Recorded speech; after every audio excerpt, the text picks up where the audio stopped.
नमस्ते।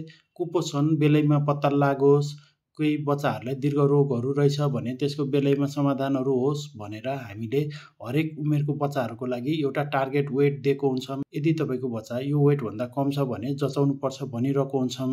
तर ममसाँडो घतगुण, बच्चाको खानपिन, बच्चा कतिको बिरामी भइरहन्छ, त्यस आधारले फरक बच्चाको फरक वृद्धि दर हुनसक्छ। यदि तपाईँको बच्चालाई अरू कुनै रोगहरू छैन, ऊ राम्रै खान्छ, खेल्छ, सुत्छ, उसको विकास माइलस्टोनहरू पनि उमेर अनुसारले पर्याप्त छ भने वेट अलिकति कम भयो भन्दैमा आत्तिनु पर्दैन। केही बच्चाहरू शिशु हुँदाखेरि अलिकति धेरै बढ्ने, पछि गएर कम बढ्ने खालको हुन्छन्। केही बच्चाहरू शिशु हुँदाखेरि कम बढ्ने, पछि गएर अलि धेरै बढ्ने खालको हुन्छन्। त्यसैले फ्युचर हाइट वेटहरू बच्चाको हाइट वेटले पूर्ण रूपमा निर्धारण पनि गर्दैन। यदि तपाईँको बच्चालाई अरू कुनै पनि स्वास्थ्य जटिलताहरू छैन भने हाइट वेट अलिकति कम भयो भनेर पनि आत्तिहाल्नु पर्दैन।